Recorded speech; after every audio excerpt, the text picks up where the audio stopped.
Donc bonjour à toutes et à tous. Merci beaucoup d'être là pour cette conférence de présentation de l'exposition. Je dis brièvement pour ceux qui ne me connaîtraient pas qui je suis. Donc je suis Dominique de Fonréau et la directrice de la médiation et de la programmation culturelle et ancienne directrice du musée de la Croix. Ce projet d'exposition qui s'appelle Dans l'atelier la création à l'œuvre, c'est un projet un peu particulier parce que c'est un projet qui se fonde sur le projet de recherche du musée de la Croix, projet de recherche du musée de la Croix que nous avons mis en œuvre dès l'année 2014, donc il y a déjà un petit moment, en fonction des études académiques et des études de recherche que nous pouvions mettre en œuvre au musée de la Croix.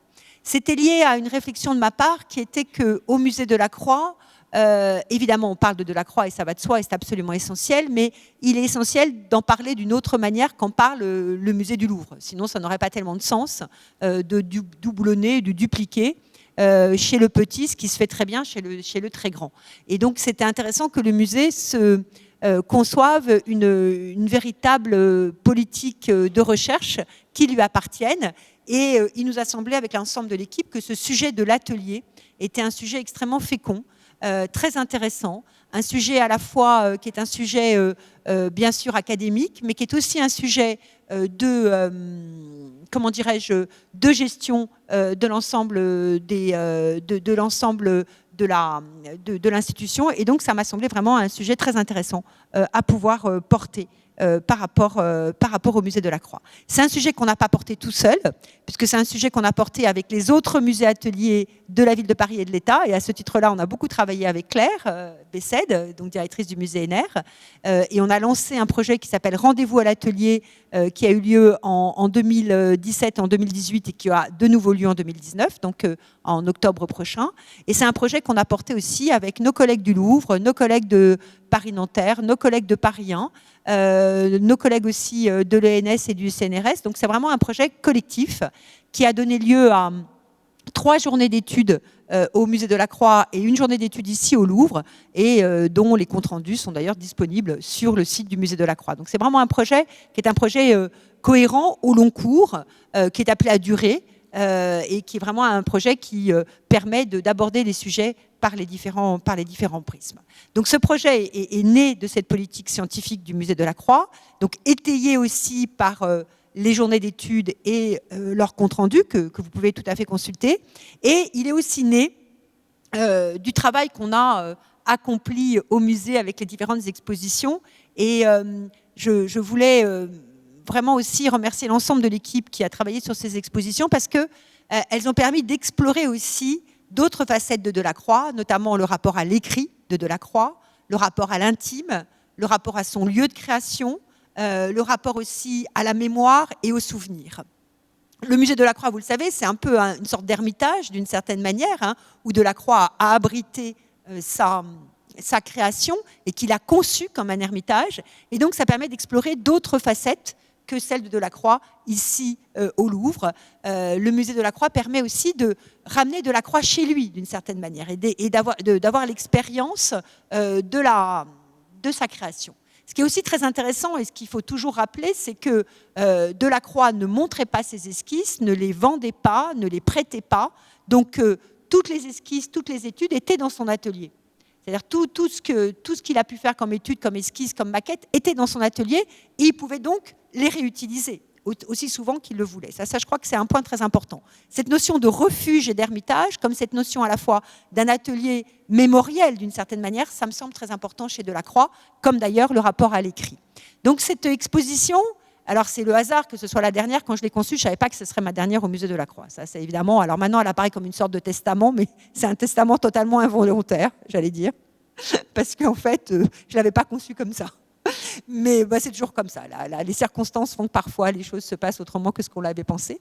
Et malgré tout, bien qu'elle n'ait pas du tout été conçue comme un testament, puisque je ne savais pas que c'en était un, elle a partie liée à finalement aux expositions précédentes qui ont commencé avec Delacroix et l'antique, hein, et cette manière d'explorer le décor de la façade et dans le rapport au goût à l'Antiquité. Bien évidemment, Maurice Denis avec cette fondation du musée tellement singulière, hein, puisque à ma connaissance, le musée Delacroix est le seul musée atelier qui a été fondé non pas par l'artiste lui-même ou ses ayants droit, mais par des artistes qui n'étaient pas du tout liés à Delacroix et qui lui ont rendu hommage. C'est vraiment extraordinaire. Et quels artistes, hein, Maurice Denis, Paul Signac, Édouard Vuillard, c'était pas the guy next door, comme diraient nos amis américains, donc c'était vraiment de grands artistes. Et aussi Jacob Elange, qui déjà nous avait permis d'explorer ce rapport à l'étude et à l'esquisse. Donc vraiment, c'est une exposition dont je me réjouis parce qu'elle est la résultante de tous ces éléments-là et elle permet aussi de donner une identité au musée Delacroix. Et je crois que ça, c'est une des choses dont je suis très fière. Nous sommes arrivés collectivement à donner au musée une identité graphique, hein, avec le logo que vous connaissez, mais aussi une identité d'un musée en tant que tel, un musée qui est un musée atelier et qui n'est pas tout à fait un musée atelier comme les autres du fait de son histoire. Et c'est grâce à tous ceux et toutes celles qui ont travaillé sur ces expositions et je leur remercie beaucoup. C'est aussi grâce, et je voulais la remercier aussi infiniment, à la collection de catalogues que nous avons conçue, chère Maric Gauthier, ensemble, avec les éditions du Passage. Et c'est vrai que maintenant, on en a 7 ou 8, je crois que je n'ai pas 8, hein, c'est ça, 8.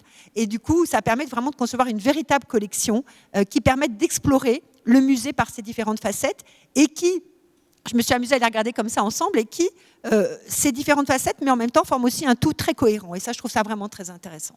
Et un tout cohérent qui est appelé à grandir, parce qu'évidemment, Claire, avec l'équipe, fera des choses formidables, et je m'en réjouis beaucoup. Et ça me fait extrêmement plaisir. Il n'y a rien de plus agréable dans la vie que d'avoir un successeur.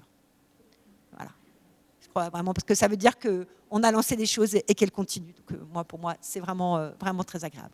Donc, voilà, une exposition dont je voulais vous dire en préambule toute l'importance qu'elle a revêtue pour le musée. Et avant de lancer la conférence, je voudrais qu'on lance en régie le petit teaser qui a été réalisé par Jessie Coinon et Didier Boucheron pour l'exposition.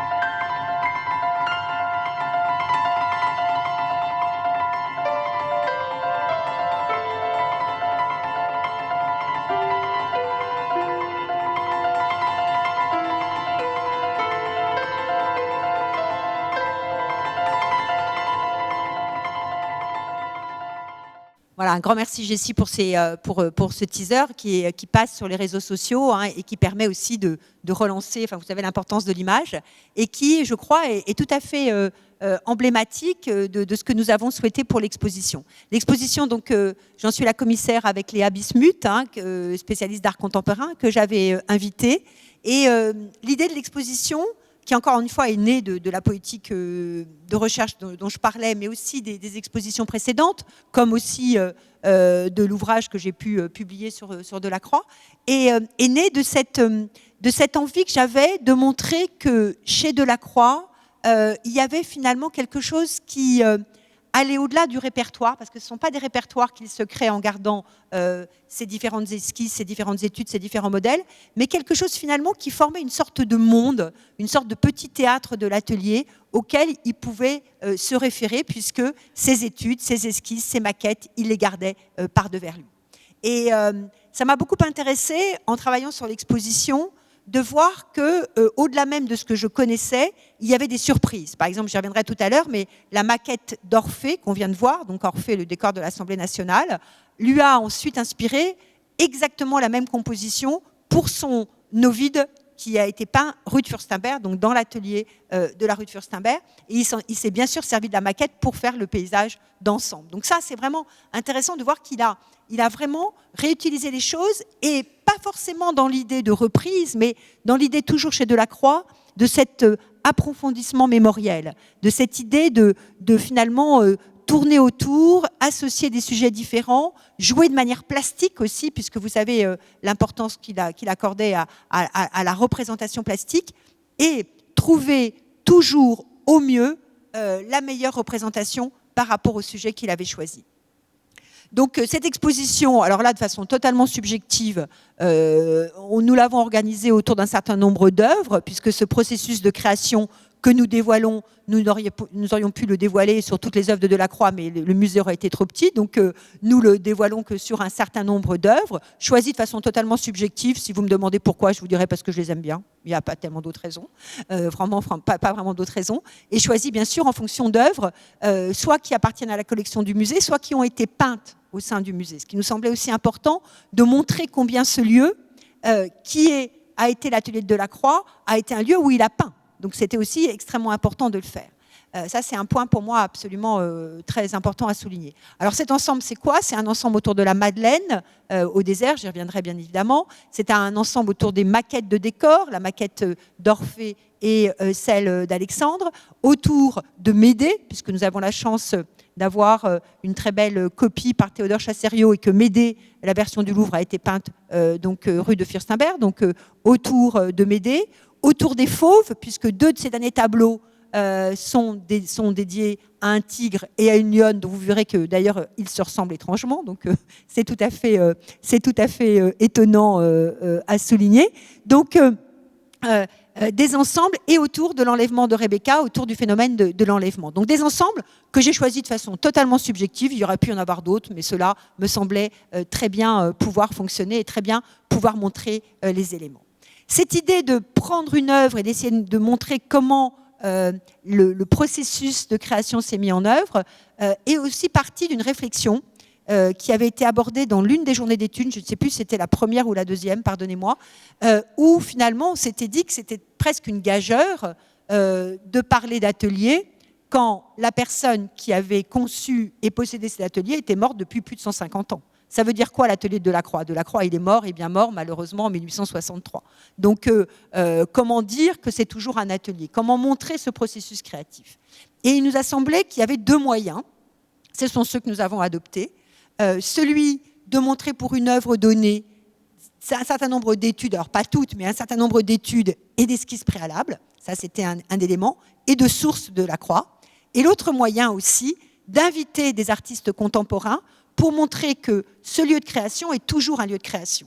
Et donc, par l'intermédiaire de Léa Bismuth, nous avons invité 3 artistes contemporains, Anis Breuer, Laurent Pernaut et Jérôme Zonder, 3 jeunes artistes, aucun d'entre eux n'a 40 ans, donc 3 jeunes artistes, grands admirateurs de Delacroix, 3 jeunes artistes avec des techniques traditionnelles, hein. Ils sont dessinateurs, peintres, photographes, sculpteurs, mais avec des techniques traditionnelles, ça c'était aussi assez intéressant.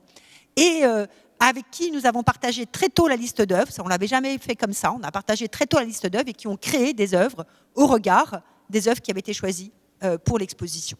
Donc là, c'est une des vues de l'atelier, et je vous montrerai d'autres vues tout à l'heure. Et donc le processus, c'est un processus finalement double, à la fois de montrer le processus de création de Delacroix, mais aussi d'éclairer par la création contemporaine, ce qui me semblait vraiment important et qui était aussi héritier de l'histoire du musée, puisque le musée a été fondé par des artistes après la mort de Delacroix, artistes, notamment Maurice Denis et Paul Signac, qui avaient vraiment en tête que le fait de sauver l'atelier de Delacroix allait aussi bénéficier à leur propre création. Donc il y a quelque chose d'un peu de la pensée magique, mais la pensée magique, ça fait jamais de mal. Mais cette idée de penser que sauver l'atelier de Delacroix pourrait aussi bénéficier à leur création. Donc il y a aussi un phénomène d'hommage qui se transmet comme cela. Alors, j'avais envie, pour commencer cette exposition, et c'est ce qui se passe dans l'exposition, de montrer des vues d'ateliers. Delacroix a peu représenté d'ateliers, à vrai dire, et c'est intéressant parce qu'il s'intéresse beaucoup à l'atelier comme lieu, il en parle pas mal, et c'est un des sujets du catalogue écrit par Michel Hanoche dans le catalogue sur l'atelier dans ses écrits, hein, donc c'est un sujet qui l'intéresse. L'atelier, évidemment, c'est un sujet ô combien romantique, mais il n'a pas beaucoup représenté d'ateliers, à vrai dire. Et un des ateliers qu'il représente, c'est cet atelier ici, un coin d'atelier, hein, qui fait l'affiche de l'exposition, qui est une très belle œuvre du département des arts graphiques du Louvre. L'exposition a vraiment bénéficié de prêts très remarquables. Un atelier dont on ne sait pas où il est. et dont on ne connaît pas non plus la date. Et un atelier que j'aime beaucoup parce que il réunit les différents objets de la création. On voit un chevalet portatif, une boîte à peinture, une palette, des chiffons. Donc on est vraiment dans la création. On est aussi vraiment dans la création avec ce rapport à la lumière, ce rapport à la lumière qui du coup donne vraiment cet enjeu nécessaire de l'éclairage, à tous les sens du terme d'ailleurs de cet élément. Mais ce que j'aime aussi peut-être encore plus dans cette vue d'atelier, c'est que c'est une nature morte, mais c'est aussi, comme diraient nos amis anglo-saxons, une still life. Quelque chose comme une vie tranquille, comme une vie calme, comme un instant suspendu dans la création, et que je trouve vraiment très intéressante et absolument magnifique. Alors à côté de cette vue d'atelier de Delacroix, nous avons voulu réunir d'autres vues d'atelier. Et le premier tableau que j'ai voulu absolument avoir, et je remercie beaucoup nos collègues du musée Fabre de Montpellier de nous l'avoir prêté, c'est ce tableau de Frédéric Basile qui s'appelle l'atelier de la rue de Furstenberg, qui n'est pas l'atelier de Delacroix, mais qui est l'atelier que le jeune Basile et le jeune Claude Monet partageaient rue de Furstenberg, dans un espace qui était situé au-dessus de l'atelier de Delacroix. Avant la mort de Delacroix, c'était un de leurs amis qui l'occupait, et le jeune Basile et le jeune Monet essayaient de guetter Delacroix de loin. Et après sa mort, ils ont loué cet atelier, et dans une forme d'hommage à Delacroix déjà, en fait, d'une certaine manière.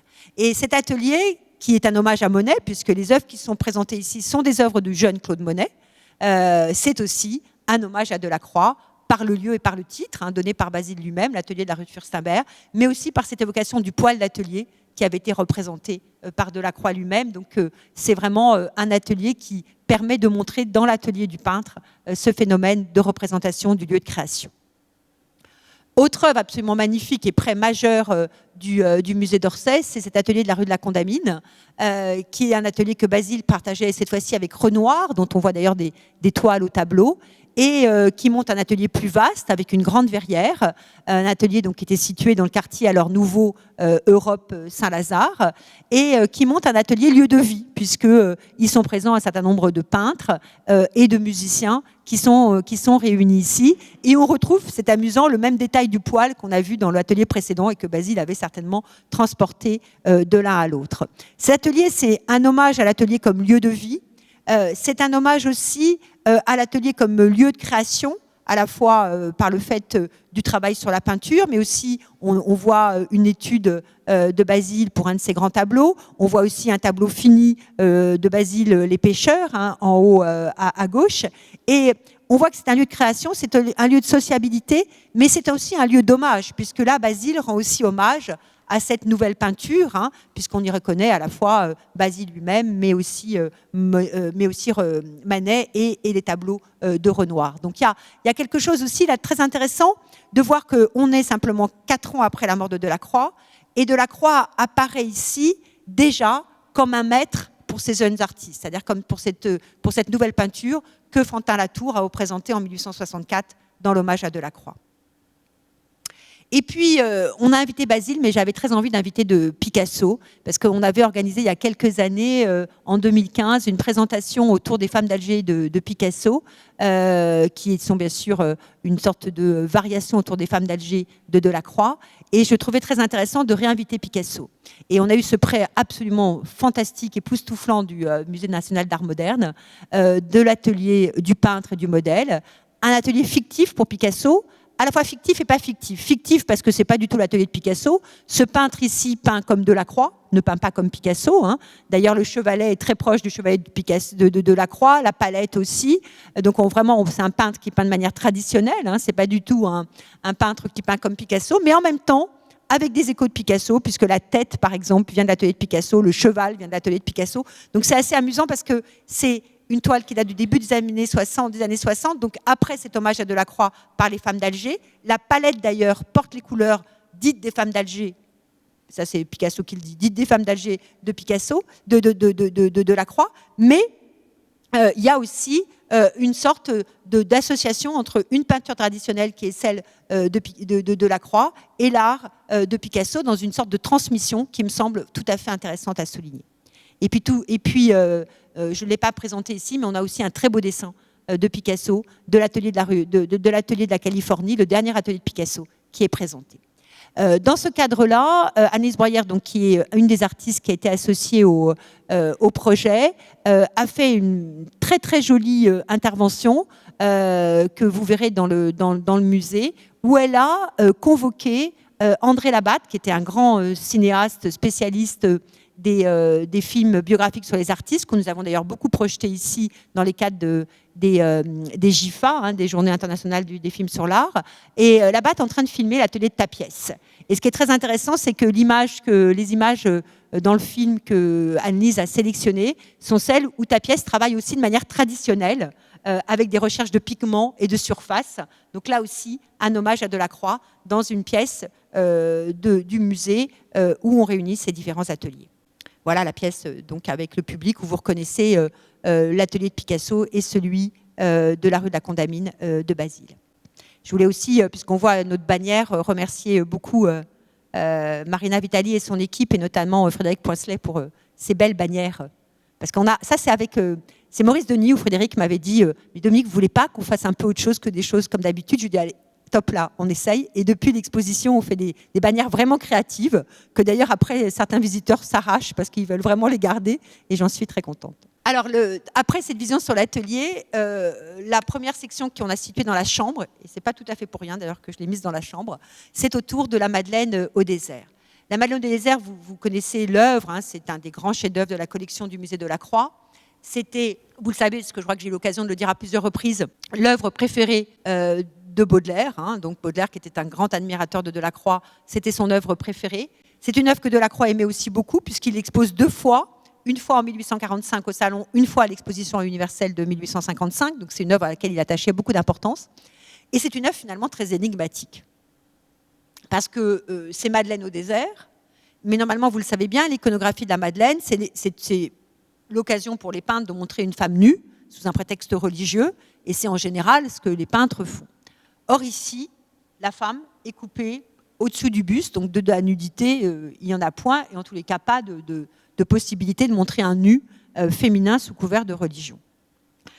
L'expression de la Madeleine est aussi assez énigmatique, parce que comme l'a très bien souligné Baudelaire, et je ne ferai que le paraphraser, il y a une sorte d'équivoque entre à la fois la notion sacrée et la notion profane. Hein. Elle est à la fois la sainte et la pécheresse, hein, donc elle est vraiment sur ces deux éléments-là. Et Delacroix, d'ailleurs, mêle très habilement les caractères du sacré dans le visage de la Madeleine et les caractères de la sensualité. Les caractères du sacré avec ce haut front, la carte sourcilière très bien dessinée, les cheveux rejetés en arrière, et puis vraiment de la sensualité, avec cette chevelure magnifique, les lèvres charnues, et surtout ces paupières lourdes à demi closes.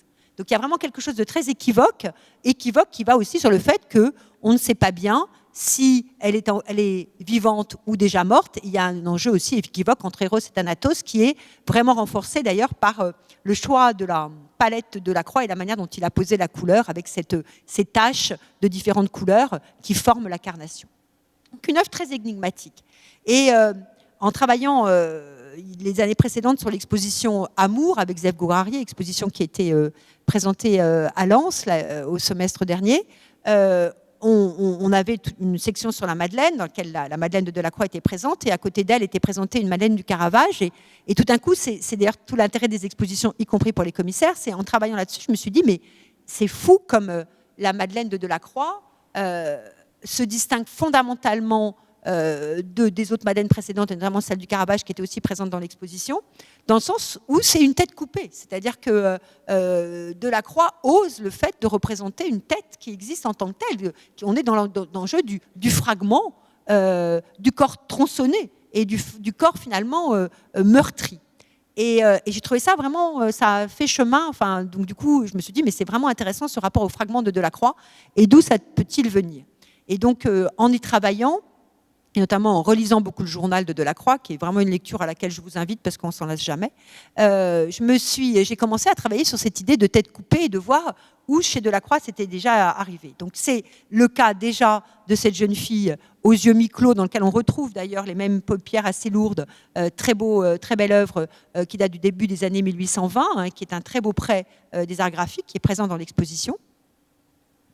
Et c'est aussi quelque chose qui a pu être inspiré par Delacroix, par cette œuvre de Léon Cogniet, qui est ici, qui est une esquisse de Léon Cogniet. Donc Léon Cogniet, qui était un peintre élève comme Delacroix de Pierre-Narcisse Guérin, donc que Delacroix connaissait bien, et qui avait présenté quelques années avant la Madeleine, au début des années 1840, au salon, un tableau qui était le Tintoret peignant sa fille morte. Donc on voit là ici une étude qui est présente dans l'exposition, et où on voit cette même tête renversée. Et cet même élément, là, la femme est morte, mais vient juste de mourir, mais cet même élément de lien entre la sensualité et l'élévation spirituelle. Donc quelque chose qui m'intéressait et qui jouait aussi sur cet équivoque entre le modèle et la représentation, et aussi cette idée de vie et de mort, de sacré et de profane.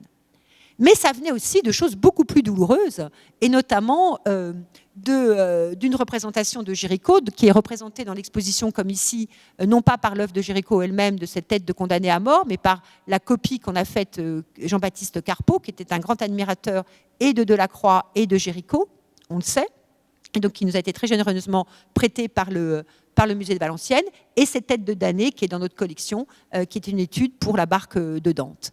Et cette idée du fragment, je suis à peu près certaine qu'elle lui vient effectivement de Géricault. Géricault qui subtilisait, vous le savez, des morceaux de corps humain à la morgue, les gardait sur son toit. C'était aussi illégal en 1819 qu'aujourd'hui. Je pense que ça, n'était pas vraiment permis par la loi. Et Delacroix, visitant l'atelier de Géricault à ce moment-là, dit à cette phrase en disant « C'était quand même plutôt bizarre, dit-il, de conserver des fragments d'êtres humains morts sur son toit, dont cette tête notamment qui a été reprise par Carpeaux. » Mais ce qui est amusant, c'est que ce terme de bizarre que Delacroix emploie pour Géricault, c'est le même terme qu'emploie Baudelaire pour la Madeleine. Elle est aussi bizarre. Elle a un sourire bizarre et mystérieux. Donc il y a vraiment cette étrangeté. Et Delacroix dit bien des années après avoir qualifié dans les années 1819-1820 de bizarre l'attitude de Géricault par rapport à ces fragments humains, écrit dans son journal en 1853 que pour lui, une des plus belles œuvres et une des plus belles incarnations du sublime, ce sont les fragments anatomiques de Géricault. Donc c'est amusant de voir que bien des années plus tard, il en a gardé la mémoire. Donc certainement, ces têtes coupées aussi lui sont inspirées par Géricault. Et puis, en travaillant là-dessus, toujours, du coup, je me suis dit, mais il y a d'autres exemples, et cette très belle feuille, très étonnante, qui est dans notre collection, où vous reconnaissez la tête de Delacroix à plusieurs reprises, là aussi tête coupée, tranchée, comme celle du condamné à mort à côté, et avec des têtes qui sont au départ inspirées par la photographie, et dans l'une d'entre elles, on est assez juste par rapport au portrait photographique de Delacroix, mais dans la tête qui est en bas à gauche, vous reconnaîtrez comme moi qu'on s'est beaucoup éloigné d'un portrait photographique et que les yeux sont très rentrés, très noircis, il y a des cernes très grands, les joues se sont creusées, et de nouveau, il y a cet équivoque entre la vie et la mort, et entre finalement cette représentation d'une tête à nouveau coupée, qui n'a pas du tout de corps pour la supporter, et c'est la raison pour laquelle je l'ai rapproché de ce condamné à mort de Géricault. Cette même feuille, on a eu la chance, grâce à un prêt absolument magnifique du musée d'Orsay, de pouvoir la comparer avec cette très belle feuille de Gauguin, avec là aussi des têtes coupées. Vous savez que Gauguin aimait beaucoup cette réflexion sur la tête coupée, sur cette décapitation. Il y a un de ces très grands tableaux qui est aujourd'hui au Getty qui s'appelle le repas du chef, et où il y a une tête coupée sur un plat très, très luxuriant peint à Tahiti. Donc il est allé assez loin dans la morbidité, encore peut-être plus loin que Géricault. Et quand j'avais vu cette feuille à l'exposition Gauguin du Grand Palais il y a quelques années, j'avais tout de suite été fascinée par le rapprochement avec la feuille de Delacroix. Et on connaît l'admiration que Gauguin portait à Delacroix, donc je crois qu'on peut, sans trop se tromper, montrer aussi cette filiation. Et en lien donc avec l'invitation faite, Jérôme Zander a voulu présenter ses propres fragments humains ici, qu'il appelle des fruits. ce qui est tout à fait intéressant aussi, qui est une évocation aussi de ce rapport à l'étrange et au bizarre des fragments du corps humain. Mais ces fruits sont à la fois des fruits fragmentaires, mais sont aussi des fruits parce que c'est la main, et la main qui crée. Donc il y a aussi cet enjeu du rapport à la création. Donc voilà quelques vues de la salle avec ce magnifique prêt du musée des Beaux-Arts d'Orléans. Et à côté, on voit la tête de condamné à mort. Et puis ici, la Madeleine qui est représentée. Alors, l'avoir mis dans la chambre, c'était pas fortuit. Je vous ai dit tout à l'heure que c'était pas fortuit, mais je vous ai pas dit pourquoi, je crois. C'est que ce lieu est à la fois le lieu le plus intime et aussi le lieu où Delacroix est mort. Et je trouvais que c'était aussi une évocation et une manière aussi, par cette évocation-là, de montrer l'importance du lieu, c'est-à-dire de montrer qu'on est certes dans un musée, mais pas dans n'importe quel musée, pas dans n'importe quel lieu. Et ça permet aussi, du coup, d'éclairer cette composition de la Madeleine. Alors l'autre ensemble que j'ai souhaité montrer, encore une fois, de manière complètement subjective, il n'y a pas d'autre raison que ma propre subjectivité, c'est la représentation des fauves, puisqu'on avait eu l'occasion, mais comme on a donné une conférence ici avec Françoise Joseph et Bruno Motin, je ne vais pas revenir sur la restauration de cette fresque, mais nous avons eu l'occasion, grâce au C2RMF, le Centre de recherche et de restauration des musées de France, de pouvoir restaurer cette très belle œuvre qui est un des seuls essais de fresque de Delacroix. Et cette fresque avait été réalisée dans l'abbaye de Valmont, qui était l'abbaye qui appartenait à ses cousins. Et donc, cette fresque avait été assez malmenée par l'histoire et nous avons réussi à les restaurer. Et avec ce merveilleux tigre, dont nous avons pu retrouver complètement la qualité du pelage et la qualité aussi du coloris et de la robe. Donc, je me suis dit, il faut qu'on mette cette œuvre en avant et donc on fasse une variation autour des fauves. Et on a, comme je vous le disais aussi, je souhaitais aussi montrer le plus possible d'œuvres qui avaient été peintes rue de Furstenberg. Donc je me suis beaucoup battue. Et Nicolas Le Sur, qui est le coordinateur de l'exposition et qui nous a beaucoup aidé à la monter, c'est combien je me suis battue pour avoir cette œuvre-là, mais le prêt, nous l'avons eu, de la part donc, du musée d'Hambourg, de la Kunsthalle de Hambourg. C'est un tableau qui date des années 1860, qui a été peint rue de Furstenberg, d'où on voit bien d'ailleurs que Delacroix reprend pour la pose celle de son cliché vert, qui est présente aussi dans l'exposition.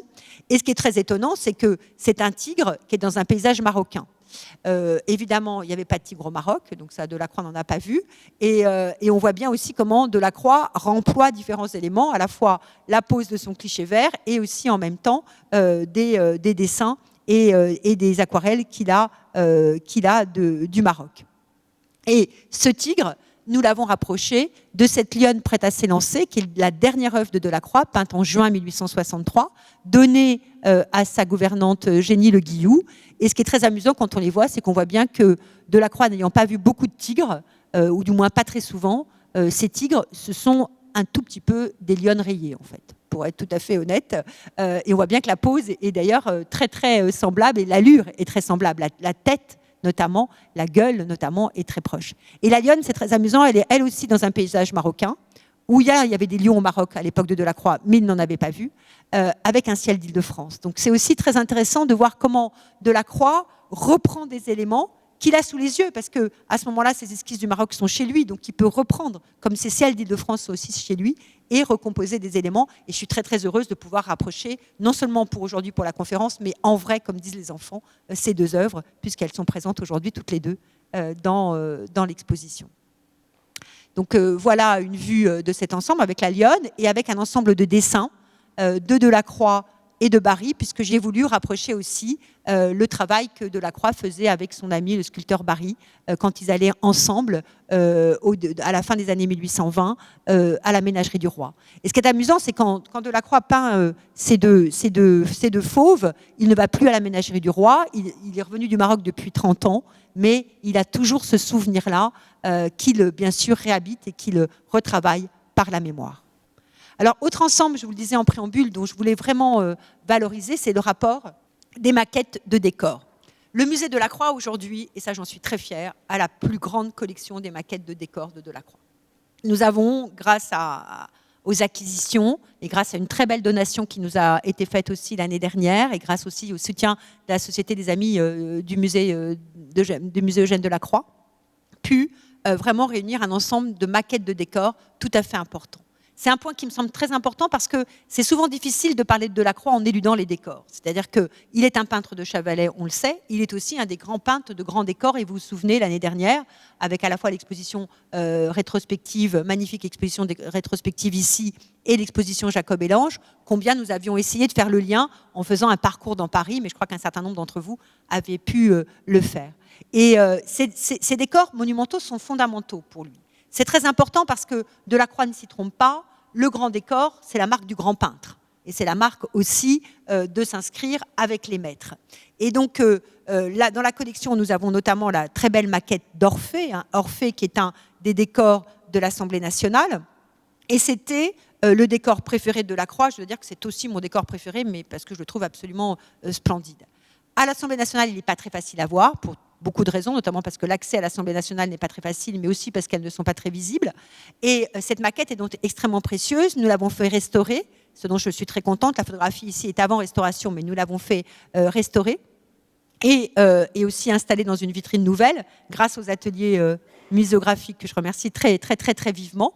Et cette maquette est extrêmement importante, et ce décor est extrêmement important parce que autour de la figure d'Orphée, c'est la figure du poète, du créateur qui apporte la paix en apportant les arts, mais du créateur aussi dont le destin est par essence toujours menacé. On sait qu'Orphée, malheureusement, a un destin extrêmement cruel, et on le sait bien. Et cette figure d'Orphée chez Delacroix, c'est à la fois une figure d'identification, il y a un processus d'identification très fort, du point de vue de la création et du point de vue de la magie de la création, mais aussi d'un point de vue plus profond, de crainte de l'éloignement, du crainte d'un destin contraire, d'une crainte d'une certaine mélancolie qui est très présente chez Delacroix. C'est vraiment une figure qu'il apprécie beaucoup. Au moment de Delacroix et l'Antique, j'avais l'occasion de montrer qu'en décorant la façade de son atelier avec le sarcophage des Muses, il jouait sur cette évocation d'Orphée à nouveau. Et ça m'a beaucoup frappé, et c'est la raison pour laquelle je suis très contente d'avoir ce prêt magnifique d'Ovide chez Lycite que vous voyez en bas, combien le paysage d'Orphée et le paysage repris aussi, à la fois dans son détail, mais aussi dans sa composition panoramique pour Ovide. Et Ovide, c'est de nouveau le poète, de nouveau l'artiste qui vient apporter sa création. Ovide, c'est quelqu'un que Delacroix a beaucoup lu, hein, il connaissait bien les classiques, il connaissait bien les métamorphoses, mais Ovide, c'est aussi l'exil. Et le tableau a été peint en 1859, rue de Fürstenberg, à un moment où le grand maître honoré en 1855 à l'exposition de 1855 a aussi l'impression d'être un peu en exil par rapport à une nouvelle génération qui arrive et qui ne lui rend pas encore les hommages qu'elle va bientôt lui rendre une fois qu'il sera mort, malheureusement. Mais ça, c'est souvent comme ça, remarquez. Enfin, bon. Et donc, cette notion d'exil me semble extrêmement intéressante parce que, je vous le disais en préambule, la rue de Fürstenberg pour Delacroix, c'est un refuge, c'est un ermitage. Et il y est, d'une certaine manière, à la fois protégé, mais aussi en exil, et les deux représentations d'Orphée et d'Ovide nous mettent, je crois, vers cette voie-là.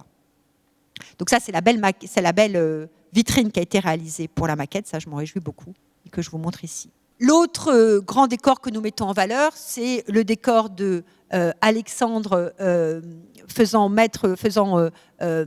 abriter les poèmes d'Homère dans un coffre en or, qui est une maquette que nous avons acquise il y a 2 ans, fait restaurer, acquise grâce au soutien en partie de la Société des Amis du Musée Eugène Delacroix, que je remercie très vivement. Et ce sujet d'Alexandre et des poèmes d'Homère, c'est un sujet que Delacroix avait déjà abordé à l'Assemblée nationale. Ça aussi, c'est intéressant de voir comment, dans ce dessin, qui est un très beau dessin prêté par Louis-Antoine Prat, que je remercie vraiment beaucoup, dans ce dessin, c'est non pas l'esquisse pour le Sénat, mais c'est l'esquisse pour l'Assemblée nationale. Alors, le motif est très beau aussi. C'est Alexandre qui fait mettre dans un coffre en or les poèmes d'Homère. Donc, c'est le grand conquérant qui rend hommage à qui? Au poète et à l'artiste. Donc, toujours cette même filiation. C'est le poète, l'artiste, qui finalement est plus important que les grands de ce monde. Et c'est aussi celle de la conquête, et celle de la conquête de la raison, puisque Alexandre, ses poèmes, il les avait repris chez les Perses. Donc c'est aussi cet élément extrêmement intéressant qui est toujours présent chez Delacroix, dans son admiration sur l'Antiquité, qui est aussi l'allégorie du bon gouvernement, et de la manière aussi de gérer au mieux les affaires publiques. Donc voici la maquette, magnifique maquette. dont je suis très très heureuse d'avoir pu acquérir, je dois dire, que nous avons fait restaurer, qui montre quelque chose d'absolument passionnant, et c'est grâce à la restauration que nous le savons, parce que sinon nous ne l'aurions pas su, évidemment, c'est que plusieurs choses. D'abord, ces maquettes sont des maquettes précieuses, composées avec des matériaux nobles, donc Delacroix ne les a pas fait faire par n'importe qui, ça c'est un point important.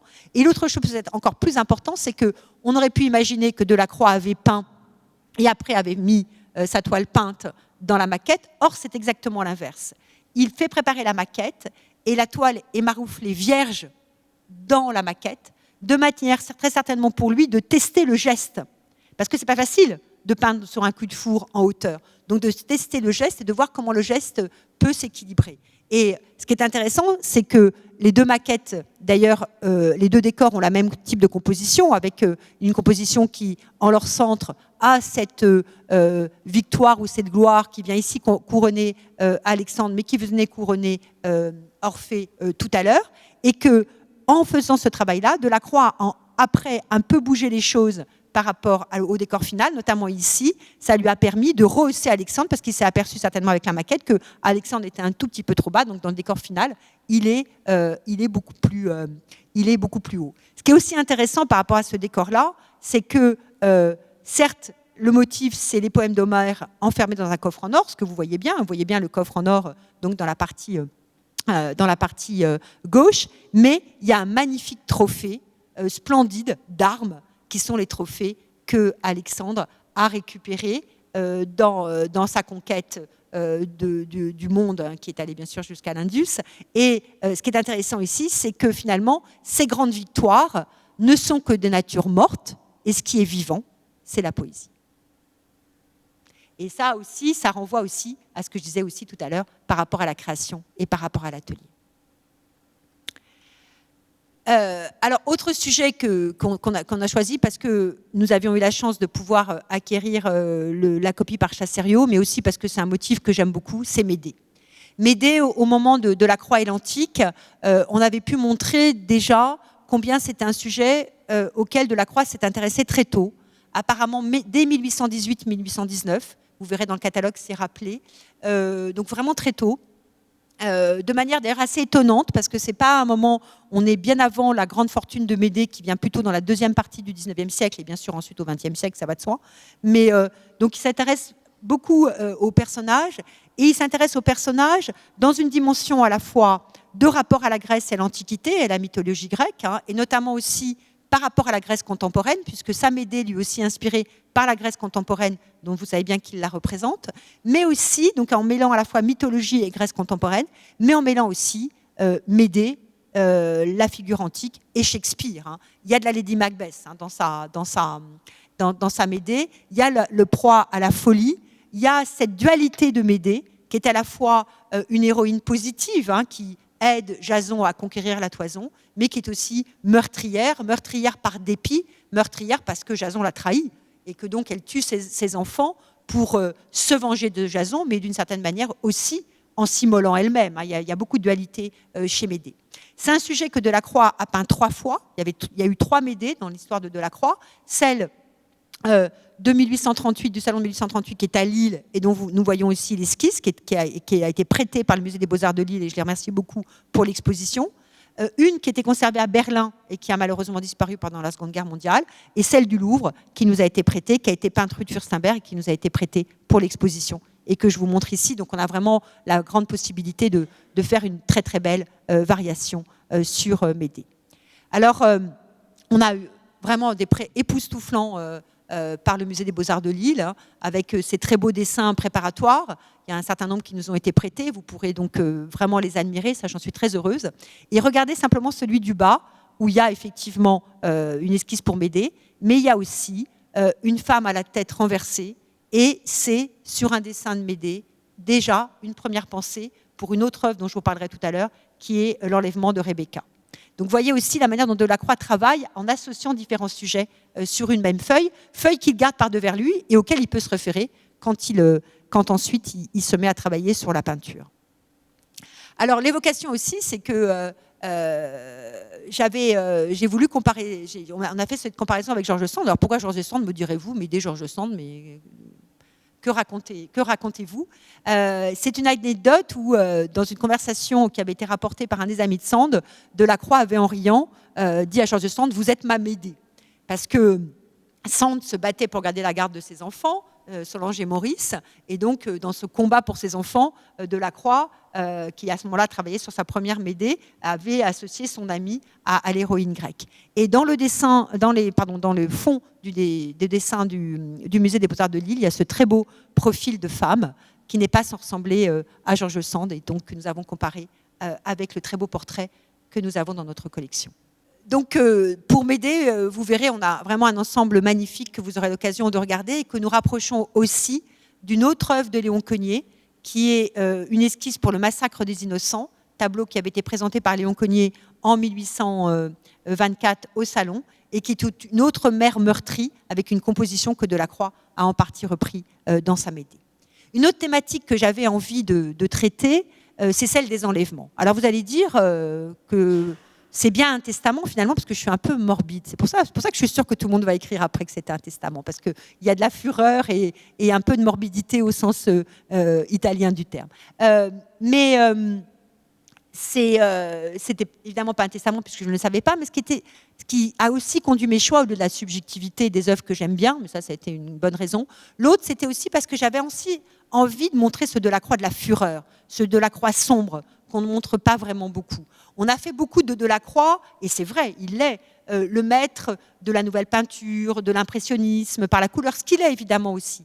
Mais il est aussi le Delacroix des meurtres, des enlèvements, des rapts, des combats. Et je trouvais intéressant de montrer ce Delacroix-là aussi, un Delacroix qui est très présent dans son œuvre peinte comme dans son œuvre écrite, et que j'avais envie de souligner de façon finalement aussi totalement subjective.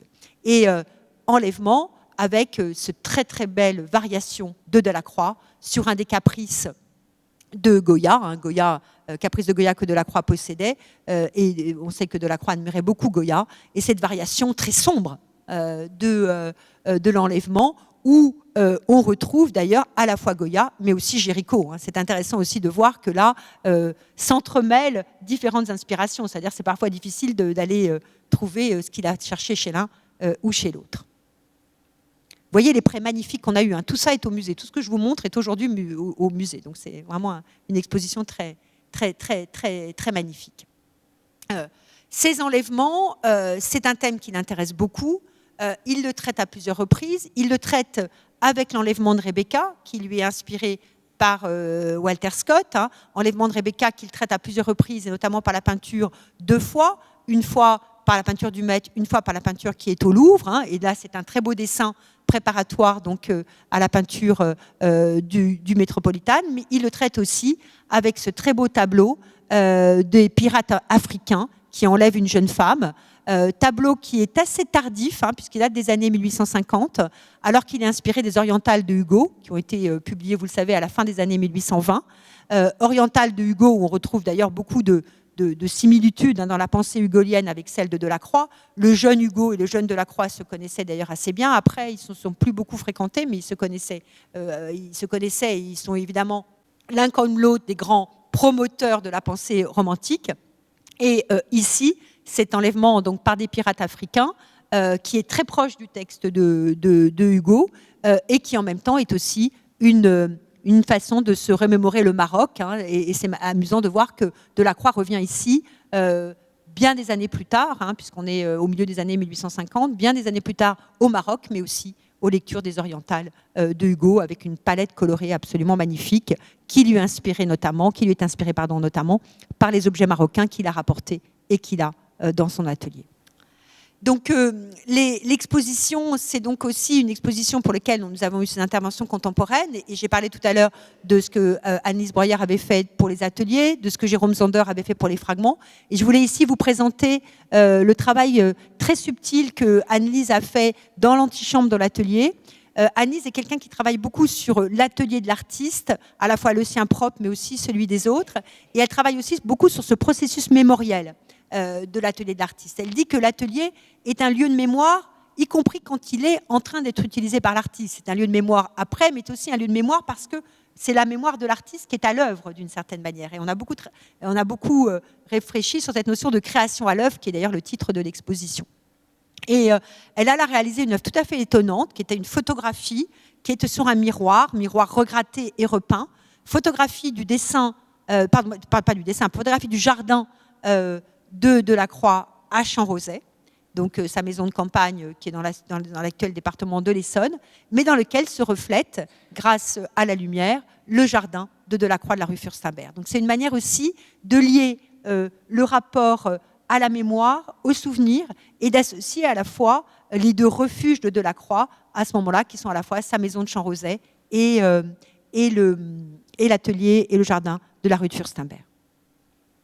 Autre œuvre qui est présente dans l'atelier de Delacroix, c'est ce bouquet de Laurent Pernaut, bouquet qui est un bouquet vitrifié, qui est un bouquet en hommage des bouquets de Delacroix, un bouquet de peintre, un bouquet d'ailleurs qui associe des fleurs qui ne poussent pas à la même saison, donc c'est vraiment des bouquets de peintre, et qui est ici comme finalement pétrifié, gelé par une sorte de neige artificielle, qui est celle que finalement on a en se disant qu'on va conserver quelque chose qui par essence n'est plus, c'est-à-dire une création artistique, mais qui par essence n'est plus, mais qui en même temps demeure exposée à l'admiration du public, donc qui joue sur cette complexité de l'œuvre d'art qui est à la fois trace, mémoire, mais aussi d'une certaine manière abolition de la création, puisque finalement le geste créateur n'est plus là. Donc c'est toute une réflexion intellectuelle sur ce geste créateur. Donc je vous montre l'atelier, donc où on voit notamment ce dont je parlais tout à l'heure par rapport à Médée, hein, cette très belle étude de Léon Cogniet pour le massacre des Innocents, où on voit que là, cette femme abrite son enfant alors que Médée va tuer les siens, mais en abritant son enfant, qui est menacé par les exactions d'Hérode, hein, qui veut tuer tous les premiers-nés, elle a le même type de geste que Médée, et surtout, elle s'abrite là aussi de la même façon. Hein, la composition, certainement, Delacroix l'avait en tête quand il a peint sa Médée. Et ce qui est très intéressant, c'est que la femme de Cogniet, comme la Médée de Delacroix, sont des femmes fortes et des femmes assez androgynes, en fait, avec aussi une force tout à fait particulière. Et dans le jardin, mais ma photo n'est pas très bonne, et il y en a, vaut mieux que vous ayez voir l'œuvre, une œuvre conçue. Ce que je vous présente ici, c'est la photographie de l'esquisse, c'est pas de la photographie de l'œuvre finale. Une photographie, donc une œuvre de Laurent Pernaut qui s'appelle Mémoria, qui joue sur la mémoire et sur le lieu de mémoire, ce que j'indiquais tout à fait ici. Et ce qui est intéressant, c'est que c'est une sculpture, sculptée avec des pierres qui sont issues de l'atelier de Laurent, qui a été détruit, et dont il voulait faire à la fois la mémoire de son propre atelier et de celui de Delacroix, donc posé dans le jardin du musée Delacroix. Voilà le jardin il y a quelques jours. Alors aujourd'hui, il fait un peu plus mauvais, voilà. Mais on peut y aller même quand il ne fait pas très beau, donc que vous connaissez bien, mais que je ne me lasse jamais de vous montrer. Et voici donc à nouveau la photographie de l'atelier que je vous montrais tout à l'heure, donc avec l'ensemble des œuvres présentées.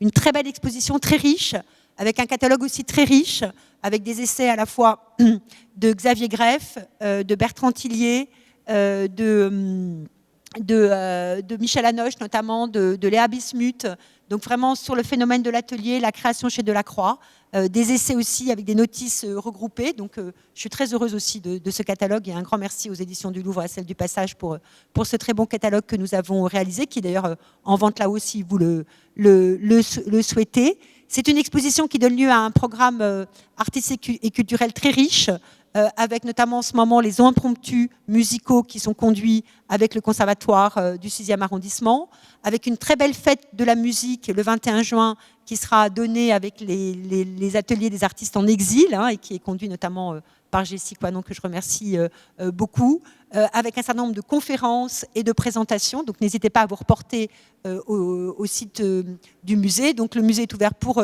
la fête de la musique le 21 juin, le sera aussi avec l'exposition pour les Journées du patrimoine, le sera cet été pour des ateliers d'aquarelle que nous organisons, nous, la DMPC. Je peux faire un peu de fierté personnelle, puisque c'est ma direction actuelle qui les organise, et merci beaucoup à Nathalie Stéphane de le faire. Et de nouveau aussi des promenades aussi dans le quartier, aussi organisées par notre direction. Et je vous remercie vraiment beaucoup de votre attention, beaucoup de votre fidélité au musée Delacroix et au Louvre, et précipitez-vous rue de Furstenberg pour voir cette très belle exposition qui a des prêts magnifiques et qui rend hommage à la fois à Delacroix, à l'esprit de la création, mais aussi aux fondateurs de musées, à Maurice Denis notamment, sans qui les choses ne seraient pas là, et qui rend aussi hommage aux artistes d'aujourd'hui, mais aussi à ceux et à celles qui font vivre le musée Delacroix et que je remercie très vivement de leur présence. Merci infiniment.